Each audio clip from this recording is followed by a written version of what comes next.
The wind howled through the cracked streets of Willow Creek, a small American town where dreams seemed to rust faster than the old pickup trucks lining the roads. On a frigid November evening, a lone figure sat huddled in the shadow of a flickering street lamp, his weathered hands clutching a cardboard sign that trembled in the breeze. Veteran. Anything helps. God bless. 30 years of service, countless nights under fire, and this was where it ended. Not with a hero's welcome, but with the indifferent shuffle of boots passing him by.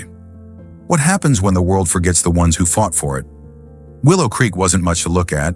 A scattering of brick buildings weathered by time, a gas station with a flickering neon sign, and a diner that glowed like a beacon in the dusk.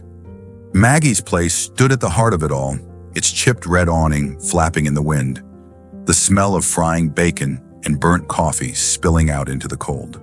Inside, the linoleum floor gleamed under the hum of fluorescent lights and faded photos of local legends, baseball stars, war heroes, and long-gone mayors lined the walls.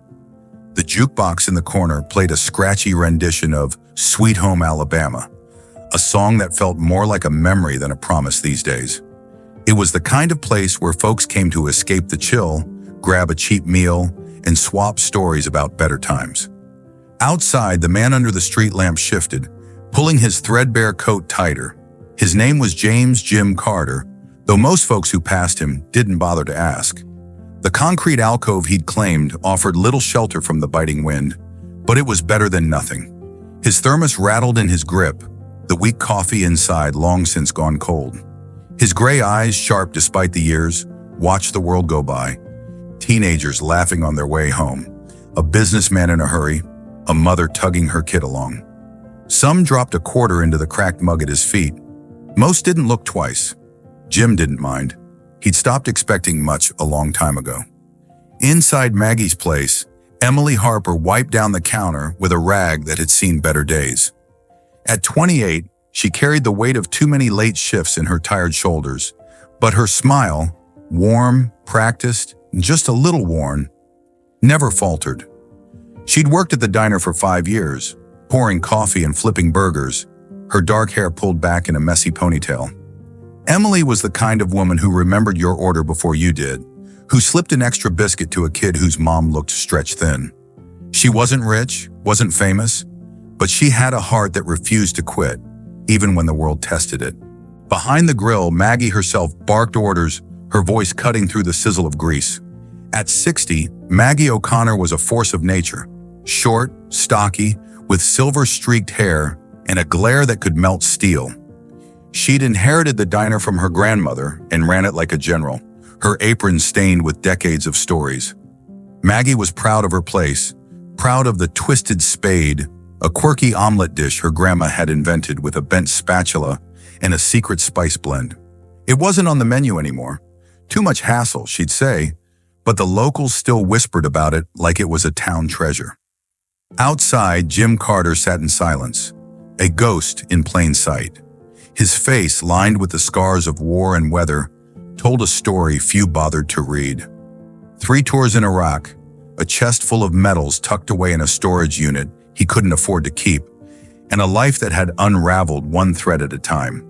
The VA had promised help, but the paperwork got lost, the checks dried up, and a shady landlord took the rest. Now at 55, he was adrift, a soldier without a mission, a man without a home. Then there was Rick Delaney, the diner's night manager, who strutted in at 6 p.m. sharp. Tall, wiry, with a permanent smirk and a cheap suit that screamed, "I'm better than this place." Rick was Maggie's nephew, and her biggest headache. He treated the diner like a stepping stone, barking at Emily when the tips were light, skimping on supplies to pad his own pockets. To Rick, people like Jim were a nuisance, a stain on the town's image. "We're not a soup kitchen," he'd snap whenever Emily snuck a coffee to the old vet outside. Rick didn't care about legacies or kindness. He cared about the bottom line. Establish conflict. The bell above the door jingled, cutting through the hum of the diner. Emily glanced up as a woman stepped inside, her red hair catching the light like a flame. She was new to Willow Creek, her leather jacket scuffed but stylish, her green eyes bright with something restless. She slid onto a stool, dropping a worn satchel beside her. "Coffee black," she said, her voice low and smooth, like she'd seen more of the world than this town could hold. Emily poured the coffee, her pen hovering over her notepad. "Anything else, hun?" The woman tilted her head, scanning the diner. The photos, the checkered floor, the faint hum of the jukebox. "What's that dish? The one with the funny name? The Twisted Spade?" Emily blinked, a smile tugging at her lips. "You mean the Twisted Spade omelet? It's not on the menu anymore, but Maggie might make it if you ask nice." The woman grinned, a spark of mischief in her eyes. "Sounds like a challenge. Let's see what she's got." Emily chuckled and headed for the kitchen, where Maggie was flipping pancakes with a scowl. "Got a live one out there," Emily said. "Wants the Twisted Spade." Maggie snorted, wiping her hands on her apron. "Nobody's ordered that in years. What's her deal?" "Dunno. Looks like she's passing through. Got a satchel and a story, I'd bet." Maggie grumbled but grabbed the old spatula, its handle bent from decades of use, and started slicing potatoes. "Fine, but you're washing the extra dishes." Out front, Rick sauntered over to the counter, eyeing the red-haired woman. "What's this about some special order? We don't do custom stuff here." Emily kept her tone light. "It's just the Twisted Spade, Rick. Maggie's okay with it." Rick's smirk tightened. "Maggie's not the one signing the checks. Tell her to order off the menu or leave." Emily's hands stilled on the coffee pot. "She's a customer, Rick. It's one omelet." He leaned closer, his voice low and sharp. "And I'm the manager. You don't get to play hero with my budget." The tension hung thick, a quiet standoff in the middle of the diner. The red-haired woman sipped her coffee, watching them with a raised brow, but said nothing. Emily clenched her jaw, torn between pushing back and keeping the peace. She'd seen Rick's temper before. Last week, he'd tossed out a kid's half-eaten fries just to prove a point. But something about this felt different, like a line she didn't want to let him cross. The air outside Maggie's place thickened with the growl of engines as the military convoy settled into place. Soldiers in camouflage fatigues hopped down from their trucks, their boots crunching against the gravel-strewn pavement of Willow Creek. Their voices carried a mix of exhaustion and relief, the kind that comes after too many miles and not enough sleep. Inside the diner, the handful of late-night regulars craned their necks toward the windows, forks hovering over half-eaten plates. The jukebox clicked off mid-chorus, leaving only the hum of the fluorescent lights and the sizzle of Maggie's grill. Emily stood frozen on the sidewalk, her breath fogging in the cold. Rick's scowl deepened beside her, his arms crossed like he could will the soldiers to keep moving. Jim Carter, still hunched in his alcove, lifted his head, his gray eyes narrowing as he scanned the convoy. Something flickered there, memory maybe, or recognition. But it was gone as quickly as it came. The red-haired woman leaned against the diner's doorframe, sipping her coffee with a calm that felt out of place, like she knew something the rest of them didn't. The lead soldier, a broad-shouldered man with a buzz cut and a jaw carved from granite, stepped forward. His name tag read Sergeant Daniels, and his tired brown eyes swept the scene. Rick's glare, Emily's clenched fists, Jim's quiet stillness. "Evening, folks," he said, his voice steady but rough around the edges. "We've been on the road since dawn. Got about 60 hungry mouths to feed. Can you handle that?" Maggie pushed through the door, spatula in hand, her silver hair glinting under the street lamp. 60? Hell, I've fed more than that on a Friday night fish fry. Come on in, boys, we'll figure it out. She shot Rick a look that dared him to argue, and for once he kept his mouth shut. Emily sprang into action, her instincts kicking in despite the knot in her stomach. "How many plates are we talking?" she asked Sergeant Daniels as she ushered him inside. "At least 60, he replied, glancing back at the convoy. "Maybe more if the stragglers catch up. We'd be grateful for whatever you've got." She nodded, already mentally tallying the eggs, bacon, and pancake mix in the kitchen. "We'll make it work." She darted back inside, calling out to Maggie, "Fire up everything you've got. We've got a full house coming." Rick lingered by the door, his smirk replaced by a twitch of unease.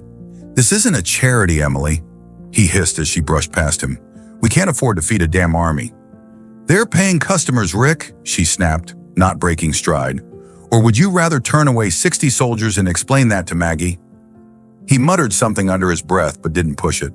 The diner buzzed with new energy as soldiers filed in, their gear clanking softly, their faces etched with the kind of weariness Emily recognized from Jim's eyes. She darted between tables, pouring coffee, stacking plates, barking orders to the kitchen crew, a well-oiled machine fueled by adrenaline and grit. Outside, Jim watched the commotion, his thermos forgotten in his lap. A young soldier, barely out of his 20s, broke off from the group and approached him. "Sir," he said, his voice respectful but tentative, "you okay out here?" Jim looked up, surprised by the question. "Just fine, son," he rasped, his throat dry from disuse. "Keeping warm, that's all." The soldier hesitated, then nodded toward the diner. "We've got extra meals if you'd like to join us. No one should be out in this cold." Jim's eyes flickered, a crack in his stoic mask. "That's kind of you," he said, his voice softening. "I'll manage."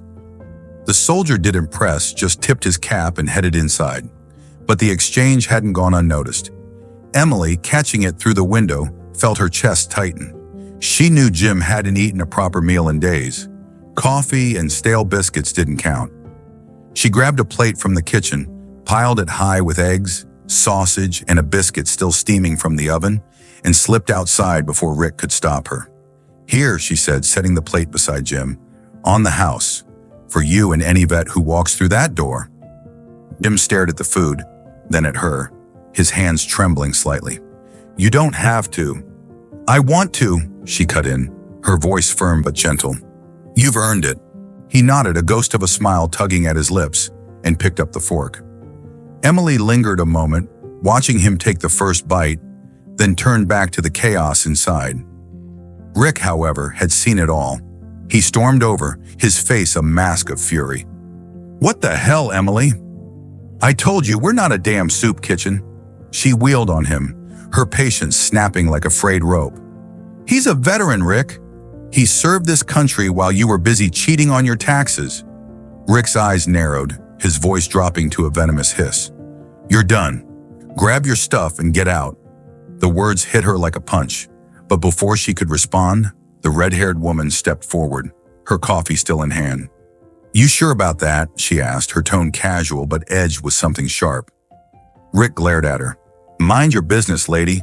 This doesn't concern you." She shrugged, unfazed. "Just wondering why a guy's got to hassle an old vet over a patch of sidewalk. Seems like a waste of energy." Rick's jaw tightened, but before he could snap back, a low rumble echoed down the street. Headlights cut through the dusk as a line of military trucks rolled into view, their engines growling like a storm. The convoy slowed, then stopped right in front of Maggie's place, dust kicking up around the tires. Soldiers in fatigues spilled out, stretching their legs, their voices carrying in the crisp air. Inside, Maggie poked her head out of the kitchen, a twisted spade omelet sizzling on the grill. "What in the hell's going on out there?" Emily stared, her heart pounding. Rick's smirk faltered. Jim looked up, a flicker of recognition in his eyes, and the red-haired woman smiled, like she'd been waiting for this all along. The standoff stretched thin, the air heavy with unspoken stakes. Then a new figure emerged from the convoy, a tall man in a crisp dress uniform, metals gleaming on his chest. His boots clicked against the pavement as he approached, his presence shifting the scene like a storm rolling in. His name tag read Colonel Hayes, and his sharp blue eyes cut through the dusk, taking in every detail. "Daniels?" he called, his voice low but carrying authority. "What's the holdup?" "We've got a situation here." Sergeant Daniels snapped to attention. "Sir, just sorting out a situation. This vet here," he nodded toward Jim, "was getting some grief." Colum Hayes stepped closer, his gaze settling on Jim. For a moment, neither man spoke, the wind whistling between them. Then Hayes tilted his head, a spark of recognition flaring in his eyes. "Carter? James Carter?" Jim froze, his fork halfway to his mouth. He squinted up at the colonel, the lines on his face deepening. "Hayes, that you?" The colonel's stern mask cracked, a rare smile breaking through. "I'll be damned, it is you." He turned to Daniels, his voice steady but laced with emotion. "This man saved my life in Fallujah, pulled me out of a burning Humvee under fire. I wouldn't be standing here without him." A murmur rippled through the soldiers, heads turning, eyes widening. Emily's breath caught, her hands trembling at her sides. Rick's smirk vanished, replaced by a pallor that made him look smaller, weaker. Claire set her coffee down on the ledge, her smile widening like she'd known this was coming all along. Hayes crouched beside Jim, his voice dropping to a near whisper. "What the hell happened to you, Carter?" "Last I heard, you were heading up a training unit." Jim shrugged, his eyes distant. "Life happened. VA lost my papers. Landlord took my place. Been drifting since." Hayes shook his head, a mix of anger and guilt flashing across his face. He stood, turning to Daniels. "Get him inside, feed him proper. He's one of ours." Then he faced Rick, his tone cold and unyielding. You're the manager here?" Rick nodded, his throat bobbing. "Yes, sir." Hayes took a step closer, towering over him. "You tossed out a war hero because he didn't fit your little profit margin? You humiliated a man who's done more for this country than you'll ever dream of. And you fired her," he nodded toward Emily, "for showing the decency you lack." Rick opened his mouth, but no sound came out. The soldiers inside had spilled out now, forming a loose semicircle, their faces a mix of curiosity and quiet fury. Maggie stood in the doorway, her spatula dangling forgotten in her hand, watching the scene unfold. Claire stepped forward, her voice cutting through the silence. "Oh, and Colonel, you might want to know, this guy's been skimming the till. Saw him pocket cash from the register earlier. Thought it was odd for a manager so worried about costs." Rick's eyes widened, panic flickering across his face. "That's a lie." "Shut it," Hayes snapped, his patience gone. He turned to Emily, his expression softening. "Miss, you've got a good heart. We need people like you. Ever thought about working with vets full-time?" Emily blinked, the words sinking in slow. I don't know what to say." "Say yes," Claire chimed in, winking. "You're already doing the job." Hayes nodded. "We run a program, housing, jobs, counseling for veterans. You'd be a fit. Think it over." The diner fell silent, the weight of the moment settling over them all.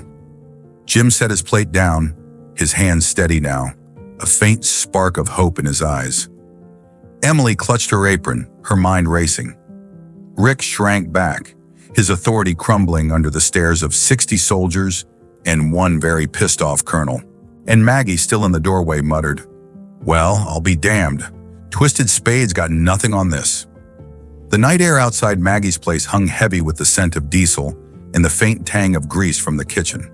The soldiers had spilled back into the diner, their boots scuffing the linoleum as they settled into booths and lined the counter, plates of pancakes and sausage piling up like a makeshift feast.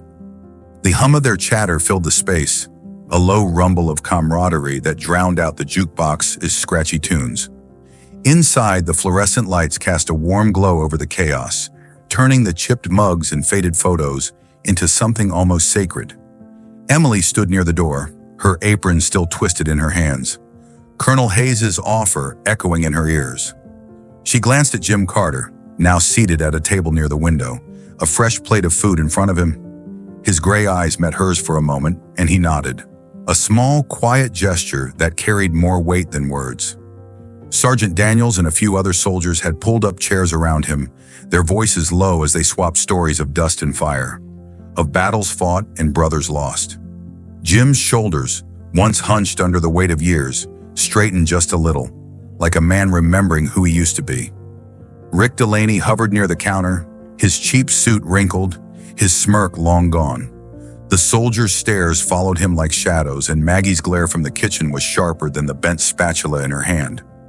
Claire, the red-haired stranger, leaned against the wall, her coffee cup empty now, watching Rick with the calm of someone who just lit a match and stepped back to enjoy the fire.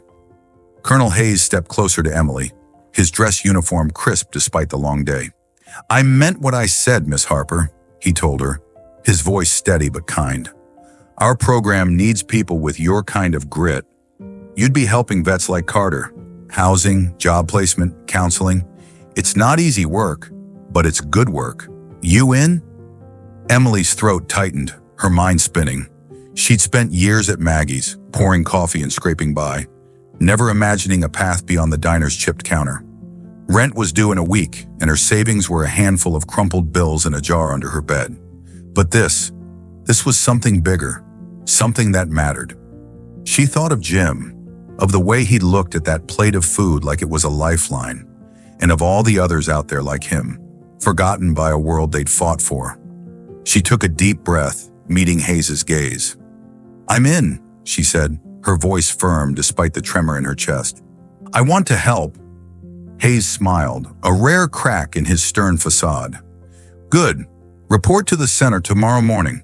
We'll get you started." He handed her a business card, the edges crisp, the words Veteran Transition Program printed in bold letters. She clutched it like a promise. Across the diner, Maggie emerged from the kitchen, a plate in her hands piled high with a twisted spade omelet. Golden potatoes folded just so, a dusting of her grandmother's secret spice mix catching the light. She set it in front of Claire with a grunt.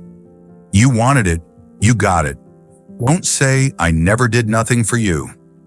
Claire's eyes sparkled as she picked up her fork. "Smells like history," she said, taking a bite. Her face softened, a flicker of something deep and personal crossing it. "Tastes like it too." Maggie raised a brow but didn't press. She turned to Emily, wiping her hands on her apron. "You're not quitting on me, are you?" Emily shook her head, a small smile breaking through. "Not yet, Maggie, but I might need a few less shifts." Maggie snorted, but her eyes were warm. "Fine, just don't forget where you came from, kid." The soldiers ate with a hunger that spoke of long roads and cold nights, their gratitude spilling out in quiet thank yous and generous tips.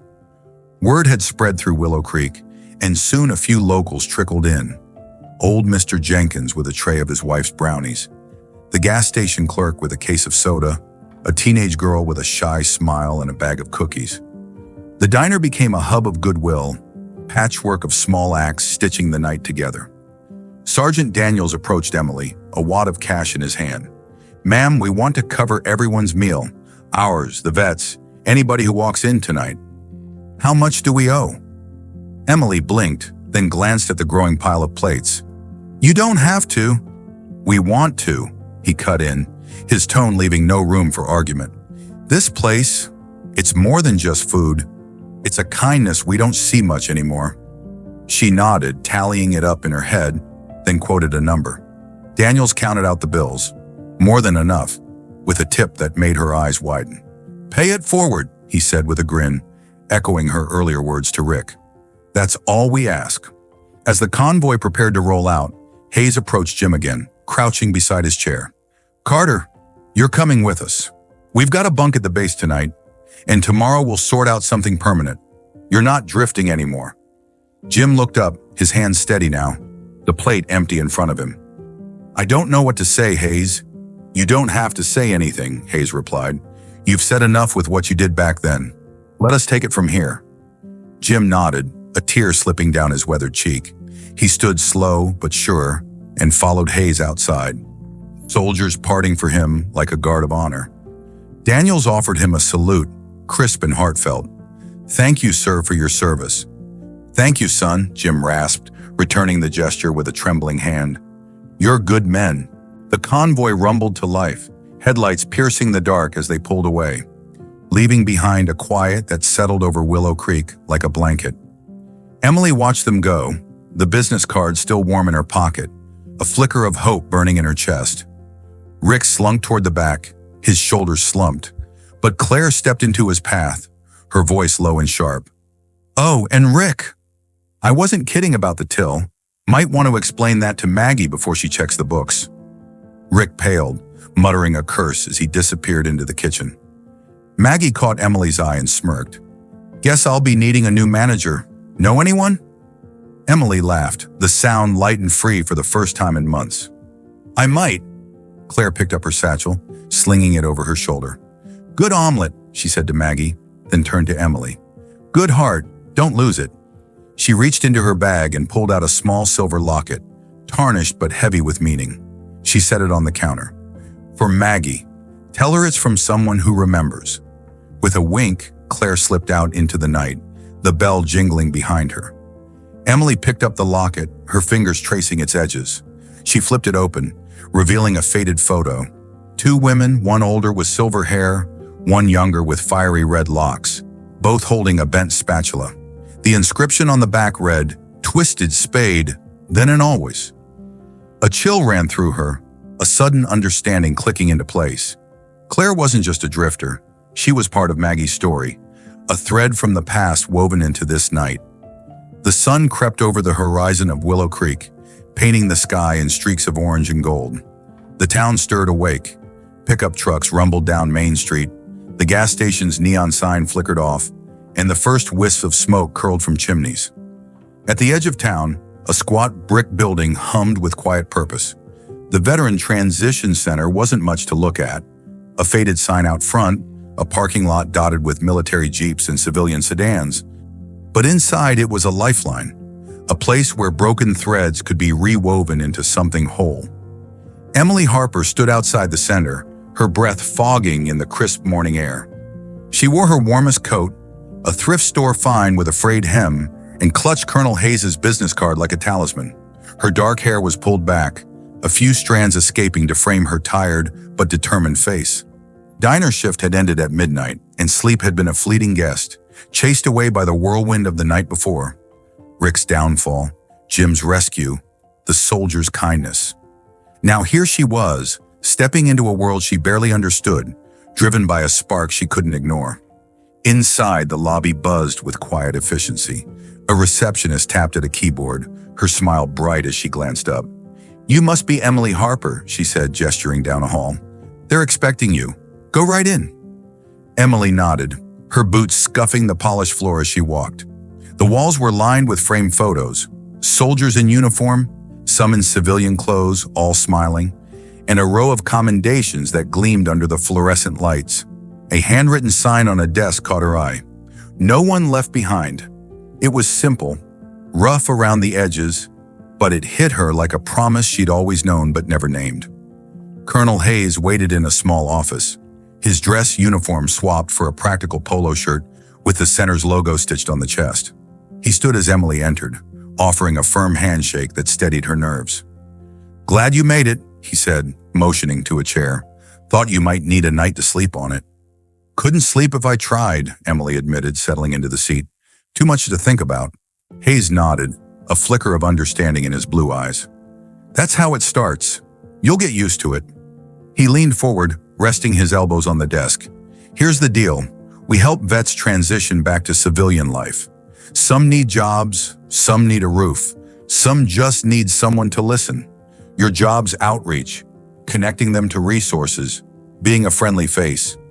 Think you can handle that?" Emily hesitated, her fingers tightening around the card. "I don't have any training for this. I've been a waitress my whole life." "You've got the only training that matters," Hayes said, his voice firm. "You cared when no one else did. That's where it begins. The rest will teach you." She exhaled, the weight of his words settling in. She thought of Jim, of the plate she'd set in front of him, of the way his hands had trembled until they didn't. "Okay," she said, a small smile breaking through. "Where do I start?" Hayes grinned. "Right on time. We've got someone waiting for you." He led her down the hall to a meeting room where Jim Carter sat, a cup of coffee steaming in his hands. He looked different in the daylight, cleaner, sharper, his threadbare coat swapped for a borrowed jacket from the center's stash. His gray eyes flicked up as she entered, and a faint smile tugged at his lips. "Morning, Emily." "Morning, Jim," she replied, sliding into the chair across from him. "How you holding up?" "Better than I have in a while," he said, his voice steady now, the rasp softened by warmth. "They've got me a bunk, a hot shower, and a promise of something permanent. Feels strange." "Good strange, I hope," she said, and he nodded, the smile growing. Hayes leaned against the wall, arms crossed. "Carter's our first project today. We need to get him squared away. Housing, paperwork, maybe a job if he's up for it." "Emily, you're on point. Start with the basics. What does he need?" Emily blinked, the responsibility hitting her like a wave. She grabbed a notepad from the table, her pen hovering. "All right, Jim, let's figure this out. What's first?" Jim rubbed a hand over his jaw, thinking. "A place to stay, I guess. Been on the streets too long. After that, I don't know. Haven't thought that far in years." She scribbled it down, her mind racing. Housing, we can work with that. What about work? Anything you used to do or want to try? He shrugged, his gaze drifting to the window. Used to train recruits before things went south. Liked it. Teaching, keeping them sharp. Don't know if I've still got it in me. You've got it, Hayes cut in, his tone leaving no room for doubt. Saw it last night. The way you talked to Daniel's boys. They listened. That's a gift. Emily nodded, jotting it down. Training. We'll find something. And the VA. Your papers got lost, right? We'll chase that down too. Jim's eyes widened slightly, like he hadn't expected anyone to care enough to dig that deep. You don't have to. I want to, she said, echoing her words from the night before. You're not drifting anymore, Jim. We've got you. He looked at her, then at Hayes, and for the first time in a long time, hope flickered in his chest. A faint, fragile thing, but real. Thank you, he whispered, his voice thick. Both of you. The day unfolded in a blur of paperwork and phone calls. Emily threw herself into it, learning as she went how to navigate the VA's labyrinth of forms, how to sweet-talk a landlord into holding an apartment, how to listen when Jim's voice faltered over memories he'd buried in the sand of Iraq. By noon, they'd secured a small studio apartment on the edge of town, a temporary spot until something better came along.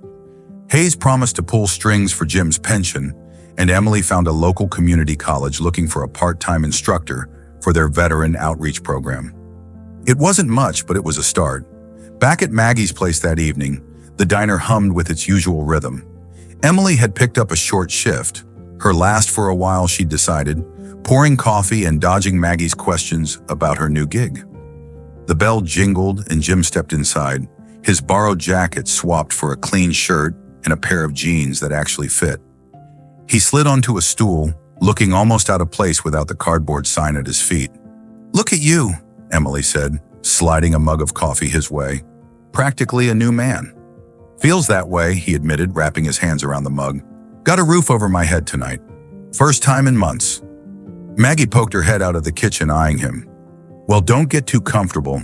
I hear you're some kind of hero. Might have to put you to work flipping burgers. Jim chuckled, a rusty sound that warmed the air. Might take you up on that. The door jingled again, and Rick Delaney slunk in, his suit rumpled, his eyes darting like a cornered animal. Maggie's glare could have melted steel as she stormed over. What the hell are you doing here? Rick held up his hands, his voice shaky. Aunt Maggie, I just need to explain. Explain, she snapped, brandishing the bent spatula like a weapon. Claire wasn't lying, was she? I checked the books. You've been skimming for months. Emily froze, the coffee pot trembling in her grip. Jim's jaw tightened, his eyes narrowing. Rick stammered, It wasn't that much. Get out, Maggie said, her voice low and final. You're done here. Family or not, I don't keep thieves under my roof. Rick's face crumpled, but he didn't argue. He shuffled out, the bells jingle a mocking farewell. Maggie turned to Emily, her expression softening. Should have listened to you sooner, kid. You saw him for what he was. Emily shrugged, setting the pot down. Just glad it's over. Later that night, as the diner emptied out, Emily found the silver locket Claire had left, still sitting on the counter. She handed it to Maggie, who opened it with a frown. Her breath caught at the sight of the photo, her younger self and a red-haired girl laughing over that bent spatula.